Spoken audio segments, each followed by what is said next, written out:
It is the world's biggest streaming service, but Netflix is in decline in Australia for the first time since its launch here. The company has lost subscribers. It had 6.1 million in June, down 3%. That compares to a 9% increase for Amazon Prime, 22% for Binge. Our Network Finance editor, Gemma Acton, joins me now to have a talk about this. Gemma, good evening to you. What are we talking about here? Cost of living crunch content. Why is Netflix losing its dominance? Well, there are a few things going on here, but we still need to mention the fact that Netflix is still by far the biggest. 6.1 million is still more than the next one along, which has 4.5 million. Binge, which you also mentioned, only has 1.5 million. And that reflects partly where it is in its life cycle. Netflix is more mature, so a lot of the smaller players are going after growth at any cost. Netflix has come to the point where it needs to be profitable. And so you see, not just here in Australia, but around the world, that it's doing things not just to retain rather than grow its user base, but also to make sure it's making money from them. So you might have noticed the password sharing crackdown earlier this year, the different tiers that have been introduced, so you can pay different amounts depending on how much you're willing to tolerate ads. And again, some of the bigger ones like Disney as well, Netflix, they've been cutting back on the money they're pouring into content and also cutting jobs as well. So they're just at a different stage in their life cycle. There'd have to be some pruning in the household accounts though, wouldn't there? I think after COVID we all ended up with multiple streaming services because we've had nothing else to do.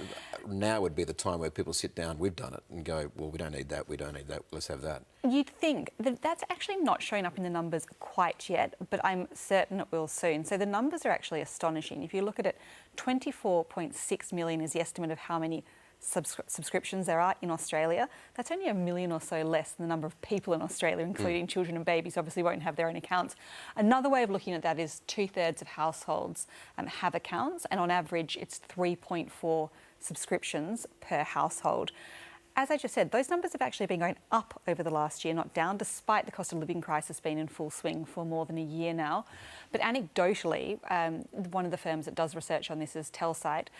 They've been asking people, and yes, it looks at some point people will start quitting the subscription services, but not before other things like clothing, holidays, eating out. And it does kind of make sense. You know, if you look at Netflix, for example, they now have 4 tiers in Australia, cheaper $6.99, the most expensive $22.99. That's for a whole month. Yeah. If you compare that to the cost of going to the cinema or going to the theatre or going out, not as cheap as free-to-air TV, but still you can see why people hang on to it for a bit longer. So I'm guessing Australians might be becoming a bit more discerning then if numbers for Netflix are coming off as well. That's right. I think people signed up to anything at first, and it's also worth bearing in mind that around the world most of these subscription services are getting more expensive.